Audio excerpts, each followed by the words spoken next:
नमस्कार मित्रांनो, kitchen tips या व्हिडिओमध्ये तुमचे खूप खूप स्वागत आहे।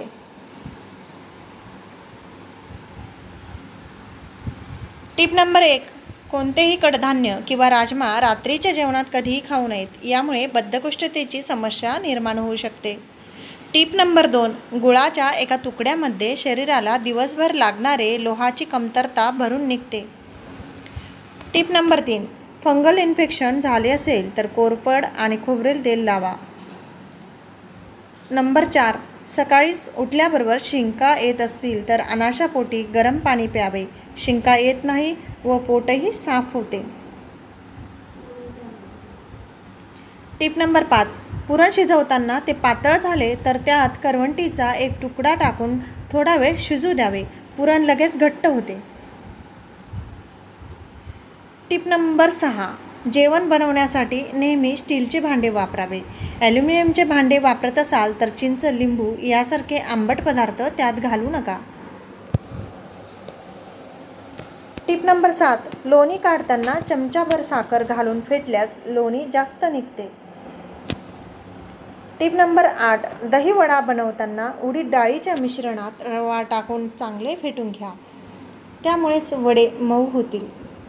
टिप नंबर 9, थंडीच्या दिवसात दही व्यवस्थित तयार होत नाही, अशा वेळेस दह्याचं भांडं पिठाच्या डब्यात ठेवावे, दही छान घट्ट लागते। टिप नंबर 10, हिरव्या मिरचीचा ठेचा बनवताना त्यामध्ये लसूण भरपूर घालावा व तेल घालून छान खमंग भाजावा, ठेचा अप्रतिम होतो। टिप नंबर 11, कप बसीवर चहा कॉफीचे डाग पडले असतील तर बेकिंग सोडा तसेच लिंबाचा रस यांचे मिश्रण करून 10 मिनिटे लावून ठेवा व नंतर स्वच्छ घासून घ्या, डाग निघून जातात। टिप नंबर 12, मेथीची भाजी कडू लागू नये म्हणून त्यात शेंगदाण्याचा कूट तुम्ही घालू शकता। याशिवाय मेथीची भाजी शिजल्यानंतर त्यात 1 चमचा वरून तेल टाका, यामुळे भाजी कडू लागत नाही।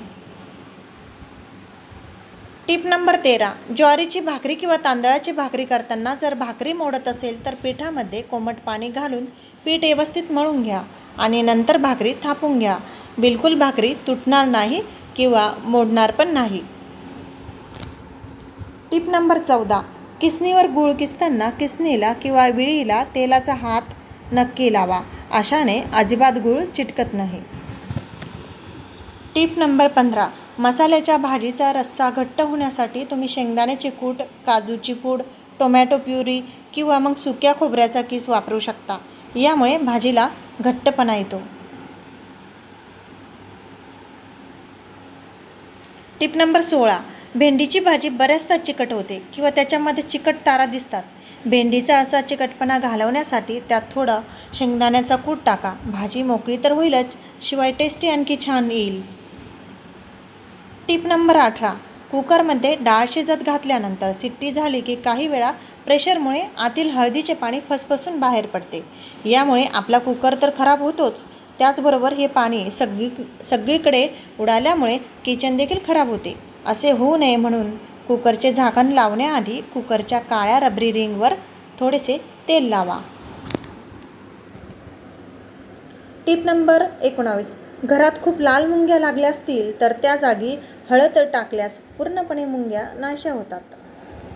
टिप नंबर 20, कोथिंबीर जर सुकून गेली असेल तर कोथिंबीरीची देठ थोडा वेळ पाण्यात बुडवून ठेवल्यास कोथिंबीर अगदी ताजीतवानी राहते।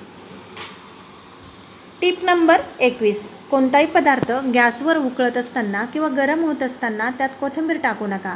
भाज्या किंवा वरण करून झाल्यावर जेव्हा तुम्ही गॅस बंद करता त्यानंतर साधारण अर्ध्या 1 मिनिटांनी त्या पदार्थावर कोथिंबीर टाका आणि मग त्यावर झाकण ठेवा, असे केल्याने कोथिंबीरीचे जास्तीत जास्त फायदे तुमच्या शरीराला मिळतील।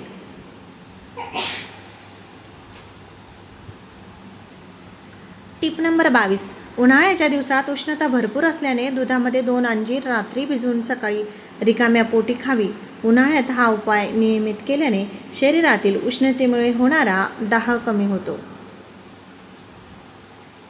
टिप नंबर 23, हृदयविकाराचा धोका टाळण्यासाठी आहारामध्ये अधिक प्रमाणात फळे, भाज्या व वेगवेगळ्या डाळी यांचा समावेश करणे गरजेचे आहे।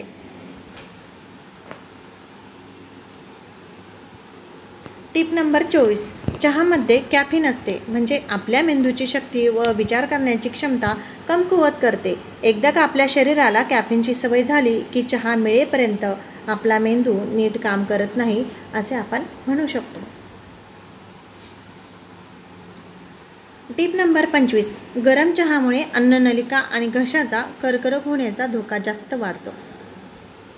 Tip number 26. जास्त चहा पिण्यामुळे तुमच्या शरीरात असे काही ॲसिड तयार होऊ लागतात ते पोटात अल्सर किंवा सूज वाढवतात. Tip number 27. तुम्हाला मानसिक व शारीरिक श्रम जास्त होत असेल तर दुपारी अर्धा तास झोपल्याने माइंड फ्रेश होतं व पुन्हा काम करण्यास ताकद मिळते. Tip number 28. दिवसातून एकदा आलं, दालचिनी, तुळस, लवंग घालून केलेला काढा अथवा चहा पिल्यास शरीराची इम्युनिटी सिस्टम चांगली राहते. Tip number 29. घरात लहान मुले असतील तर झोपण्यापूर्वी कोमट पाण्यात मीठ टाकून गुळण्या करूनच झोपण्यास सांगा, त्यामुळे त्यांचे दात किडण्यापासून वाचतील. Tip number 30. पराठ्यांमध्ये कसुरी मेथी व धना जिरा पावडर घातल्याने ते जास्त चविष्ट होतात. Tip number 31. सिंकमधील दुर्गंधी घालवण्यासाठी गरम पाणी हा सगळ्यात सोपा उपाय आहे. यासाठी 2 ते 3 लिटर पाणी चांगलं तापवून किंवा उकळून घ्या. हे उकळतं पाणी सिंकमध्ये होता, यामुळे सिंकच्या पाईपला आतून चिकटलेली घाण निघून जाईल आणि दुर्गंधी कमी होईल. हा उपाय दिवसातून 3 ते 4 वेळा करा. Tip number 32. कुकरची रबरी रिंग फ्रीजच्या वरच्या भागात म्हणजेच फ्रीजरमध्ये 15 मिनिटे ठेवावी. यामुळे रिंगवर लवकर खराब होत नाही व कुकरचे प्रेशरही चांगले राहते. Tip number 33. पुरी किंवा भजी तळताना तेलात मीठ घातल्याने भाज्यांमध्ये कमी तेल शोषले जाते. ही ट्रिक नक्कीच ट्राय करून बघा. Tip number 14. कांदा कापताना तो 2 भागात कापून घ्या आणि थंड पाण्यात ठेवा. अशाने कांदा कापताना डोळ्यातून पाणी येणार नाही. Tip number 35. उकडलेली अंडी गरम असताना कधीच सोलू नका. काही वेळ थंड पाण्यात ठेवा. अशाने अंड्याची सालं पटकन निघतील. Tip number 36. टोमॅटो पल्प काढण्यासाठी सर्वात आधी कुकरमध्ये पाणी घेऊन त्यात मीठ घालावे आणि मग टोमॅटो शिजवून घ्या. अशाने टोमॅटोची सालं पटकन निघते आणि टोमॅटोचा वापर भाजीसाठीच्या ग्रेव्हीसाठी, ज्यूससाठी करता येतो. Tip number 37. चहा जास्त पिल्याने आपल्या शरीरातील आयर्नची मात्रा कमी होत जाते. यामुळे आपल्या शरीरात रक्ताची कमतरता निर्माण होते. Tip number 38. पाण्यानंतर जास्त पिले जाणारे पेय म्हणजे चहा. पण चहा जास्त प्रमाणात पिला गेला तर त्याचे दुष्परिणाम आपल्या शरीराला भोगावे लागतात. Tip number 39. जास्त प्रमाणात घेतलेला चहा आपल्या शरीरात कॅफीनचे प्रमाण वाढवतो. परिणामी आपल्याला झोप व्यवस्थित लागत नाही, म्हणजे निद्रानाशाची समस्या उद्भवते. Tip number 40. दिवसाला 4 पेक्षा अधिक कप चहा पिणे, त्याचबरोबर जास्त वेळ उकळलेला चहा पिल्याने पचनशक्ती बिघडून आम्लपित्त, अल्सर, सांधेदुखी, अंगदुखी आणि मलावरोध अशा अनेक विकारांना आपण बळी पडतो. धन्यवाद मित्रांनो. वरील टिप्स तुम्हाला उपयोगी वाटल्या असतील तर व्हिडिओला एक लाईक, सबस्क्राईब नक्की करा.